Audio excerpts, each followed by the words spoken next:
Vamos iniciar agora a nossa videoaula Processo de Desenvolvimento de Software, parte 2. O processo unificado, RUP, ele possui três princípios fundamentais: guiado por caso de uso, centrado em arquitetura, iterativo e incremental. Então, nos próximos slides, nós vamos detalhar cada princípio citado. Guiado por caso de uso.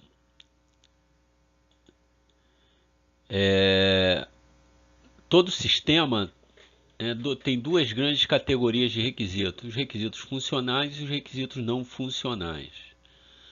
E justamente os requisitos funcionais que estão associados aos casos de uso. Então, em termos de abstração, o analista inicialmente ele foca na funcionalidade, ou seja, nos casos de uso, porque cada caso de uso ele representa uma funcionalidade a ser implementada no sistema. Então, a partir dos casos de usos, são desenvolvidos os demais modelos. O segundo princípio é que o RUP, processo unificado, é centrado em arquitetura.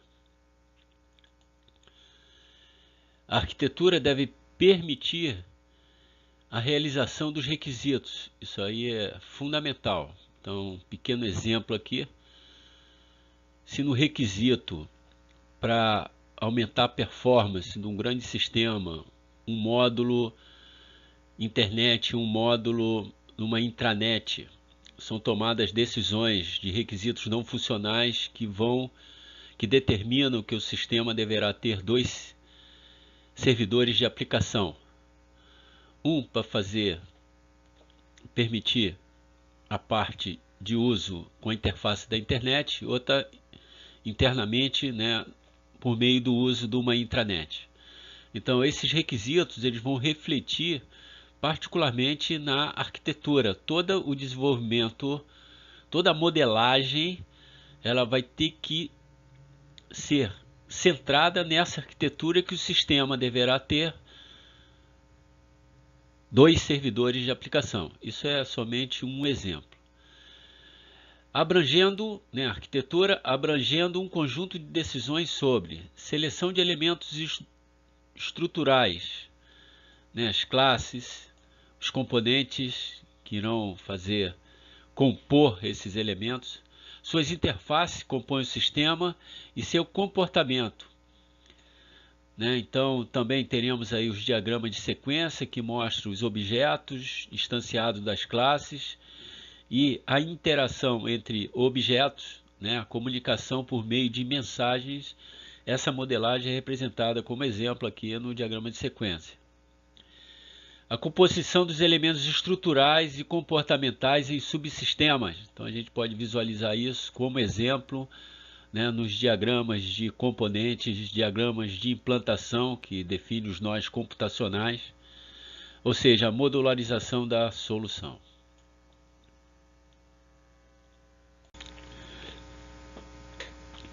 Essa figura ilustra a arquitetura de acordo com o processo unificado e a relaciona com a UML, que é justamente a linguagem de modelagem, utilizada pelo processo unificado. Importante destacar que o desenvolvimento de software complexo ele demanda que seus desenvolvedores tenham possibilidade de analisá-lo a partir de diferentes perspectivas. Mas que perspectivas são essas? Então vamos ver aqui,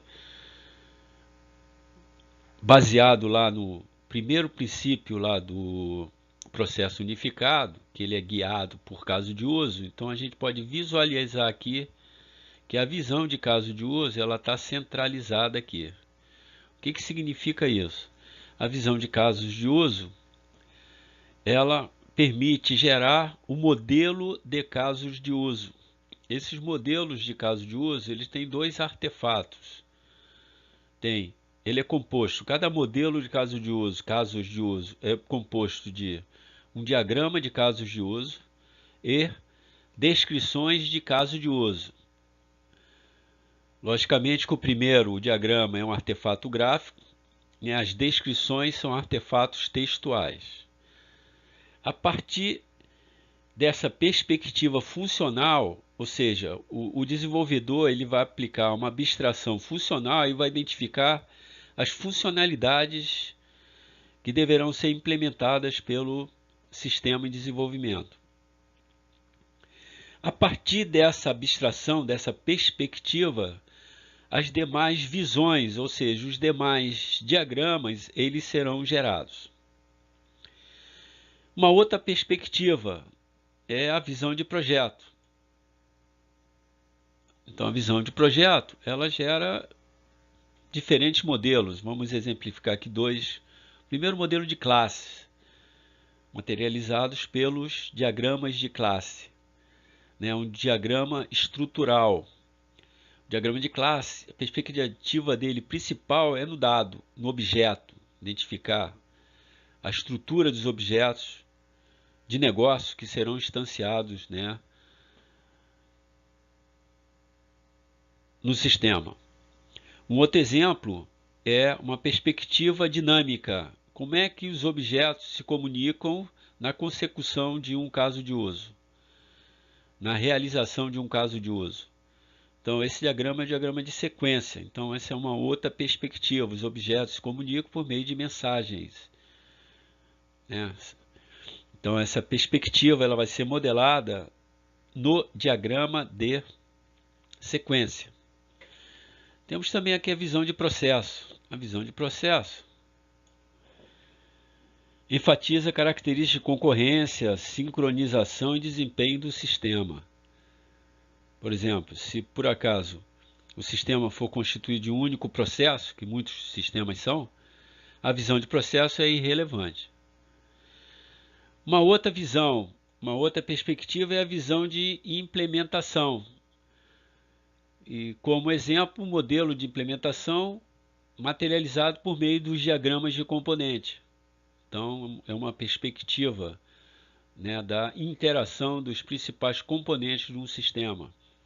Outra perspectiva é a visão de implantação, que gera um modelo de implantação materializado por meio dos diagramas de implantação que mostram os nós computacionais que vão compor a solução do problema. Então, como exemplo, se como requisito não funcional foi determinado que o sistema deverá conter 2 servidores de aplicação, um servidor de banco de dados, isso vai refletir aonde? No diagrama de implantação. Finalmente, o terceiro princípio, o processo unificado é iterativo e incremental. Então, como já exploramos no modelo de ciclo de vida iterativo e incremental, então a construção do software ocorre de acordo com esse modelo. Ou seja, a cada ciclo de trabalho realizado, novas características são adicionadas à arquitetura do sistema, deixando-a mais completa e mais próxima do sistema final.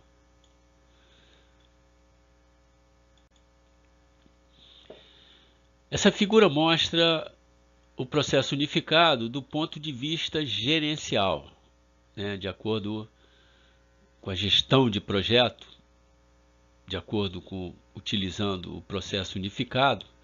Ele é composto das etapas concepção, elaboração, construção e transição. Essas etapas, a partir de agora, nós vamos detalhar cada etapa dessa.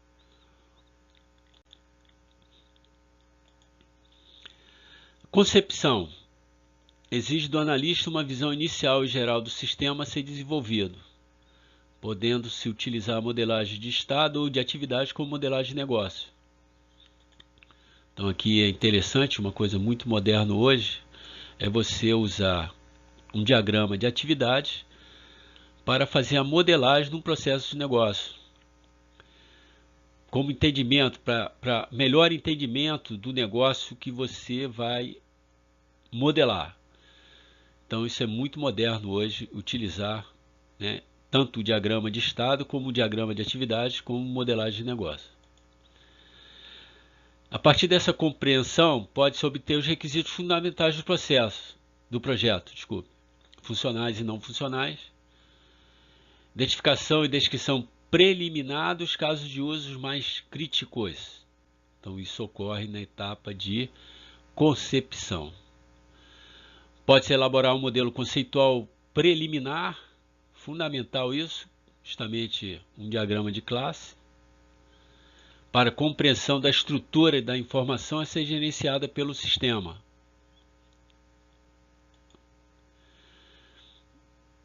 Básico em todo projeto, especificar quais são os objetivos, né, isso vai definir o escopo do projeto. Verificar a viabilidade do projeto, se o projeto é viável, a partir, né, desses requisitos fundamentais identificados, particularmente os casos de uso mais críticos e o diagrama de classe como modelo preliminar, vai permitir verificar a viabilidade do projeto em termos de custo, duração. Para quê? Para garantir o financiamento do projeto, né? Aprovado o projeto, é realizado o planejamento detalhado da fase de elaboração, ou seja, a próxima etapa, bem como as demais fases, construção e transição. A segunda etapa é a etapa da elaboração. Inicia com a expansão de casos de uso de alto nível, ou seja, o analista, desenvolvedor, ele vai detalhar, vai gerar um diagrama de caso de uso mais detalhado, novas funcionalidades irão surgir em função desse detalhamento e posterior detalhamento dos respectivos diagramas de sequência. O diagrama de sequência ele serve para modelar a realização de um determinado caso de uso. Ele identifica os objetos que participam dessa realização e como os objetos se comunicam para justamente concretizar essa realização, a realização do caso de uso. Esses objetos se comunicam por meio de mensagens e essas mensagens, elas são justamente, vão permitir a identificação das operações dos sistemas. Então, a partir dessas mensagens, serão identificados métodos que vão compor as respectivas classes dos objetos. O modelo conceitual inicial, materializado lá no diagrama de classe, deverá ser refinado. Assim como houve um refinamento do diagrama de caso de uso, também o diagrama de classe vai sofrer um refinamento. Protótipo da interface com o usuário, desenvolvimento do protótipo, especificação das telas, layout, cores, se houver alguma marca a ser seguida, então esse protótipo é implementado, nessa etapa. Logicamente, anteriormente, falando em protótipo, o protótipo ele é aprovado, deverá ser validado pelo usuário. Garantir uma arquitetura estável e testada para a construção. Então, se por acaso, lá no requisito não funcional, vamos ter lá 2 servidores de aplicação, um servidor numa intranet, um outro servidor fazendo interface com a internet. Então isso aí deverá ser, deverá ser garantida a estabilidade. Aqui é somente um exemplo, para evitar surpresas técnicas durante a construção. Minimizar os riscos relacionados à fase de construção. Requisito não funcional, banco de dados Oracle. Existe especialista para a construção do software utilizando aquele SGBD. Linguagem de programação será Java. Os programadores suficientes para desenvolvimento da aplicação utilizando a linguagem Java. Então, existem vários riscos, né, no contexto de um projeto de software. Esses riscos deverão ser gerenciados, ou seja, isso vai permitir a minimização desses riscos. Plano de desenvolvimento da próxima etapa, que é a etapa de construção, detalhamento da próxima etapa. Ela é uma construção, lembrando que é iterativa e incremental. E uma estimativa realista de custo e prazo. Na concepção foi feita uma estimativa inicial, agora na etapa de elaboração não, detalhe. Uma estimativa realista de custo e prazo. A terceira etapa é a etapa de construção, onde irá ocorrer a construção do produto software, em uma sequência de iterações. Será gerado o software propriamente dito, destacando também a geração do banco de dados. Inicia-se a construção do manual do usuário e destacando aqui que o produto, ao final da construção, ainda pode conter erros que serão descobertos e removidos na fase de transição. Lembrando aqui que o software ele pode sair do ambiente de desenvolvimento, ele ir para um ambiente de homologação, onde também novos erros poderão ser identificados pelo usuário. E finalmente, a quarta etapa é a etapa de transição. Fazer a transição do produto para a comunidade de usuários, ou seja, podemos migrar do ambiente de desenvolvimento para um ambiente de produção ou migrar do ambiente de homologação para um ambiente de produção. Foco na correção de problemas e não em adição de novas funcionalidades.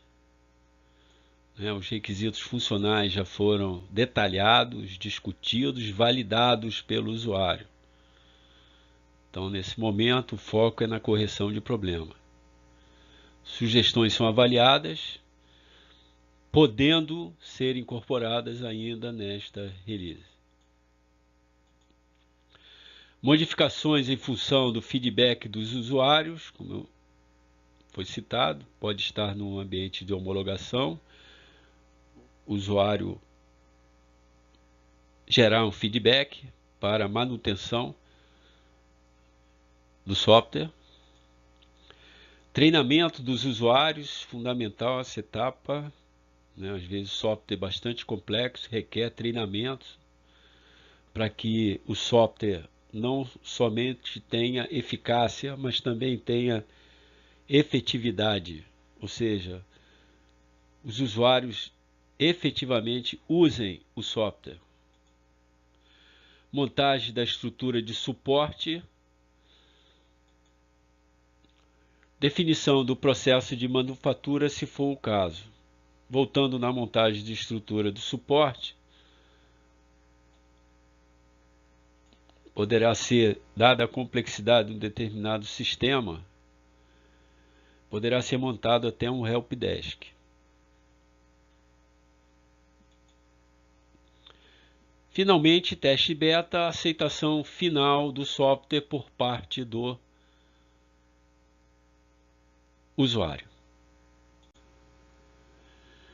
Essa figura ela mostra as 4 fases descritas anteriormente: concepção, elaboração, construção e transição.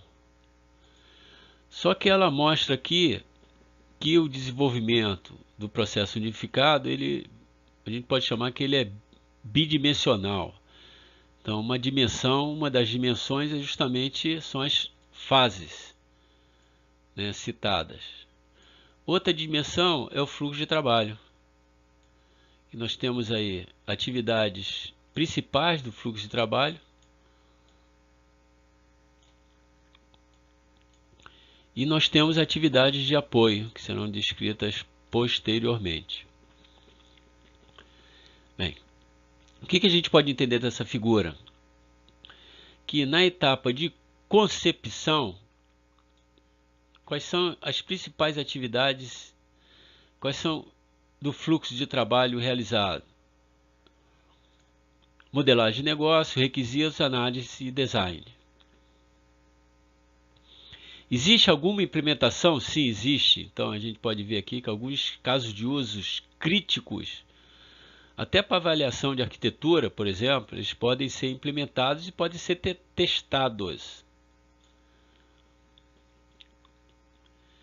E a fase de elaboração? A fase de elaboração ainda tem uma forte modelagem de negócio. Aqui tem uma forte engenharia de requisitos. É a parte onde se realiza mais análise projeto.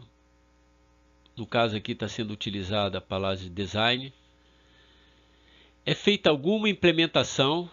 Alguns casos de uso são implementados, são testados e pouquíssimos desses já são implantados. Então a gente pode entender dessa figura isso. E na construção, ainda é feita alguma análise projeto, lógico, um pouco de engenharia de requisito, mas o grosso da construção é justamente o que? A implementação do software, o grosso, teste e implantação.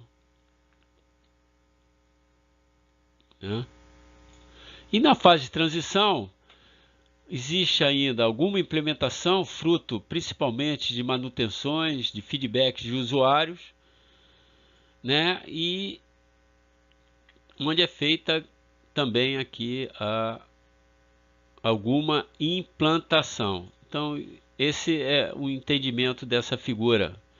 Lembrando que tudo ocorre de forma iterativa e incremental, a partir da etapa de elaboração. Nós temos iterações no desenvolvimento do software. Bem, essas três fluxos de trabalho são atividades de gerenciamento de configuração e mudança. Isso é fundamental, né? Um ambiente complexo hoje, o software sendo desenvolvido de forma compartilhada, utilizando a tecnologia orientada a objeto, precisa de gestão de configuração e mudança. Então, principalmente nas iterações, quando uma determinada versão está sendo desenvolvida, um exemplo aqui, uma primeira versão do software, ele foi para produção, já está sendo utilizada e estão sendo desenvolvida uma segunda versão. Sendo que na produção é identificado um defeito no software. O que ocorre? A equipe de desenvolvimento tem que voltar para a versão 1, fazer as alterações, a manutenção na versão 1, liberar uma nova versão 1, colocar em produção. E essas alterações elas têm que ser incorporadas na versão 2 que está em desenvolvimento, aí entra aí a importância aí de uma ferramenta de gestão de configuração e mudança. Temos aqui também fluxo de apoio, que é o gerenciamento de projeto, como eu falei hoje, a gestão moderna hoje é usando as melhores práticas do PMI, né, que estão contidas no PMBOK. São padrão aqui do Brasil, né? Os cursos de gestão de projeto enfatizam justamente essa metodologia. E também o processo unificado, ele tem um fluxo também para fazer uma análise do ambiente, quais as ferramentas utilizadas, como é que é o ambiente que é desenvolvido o software.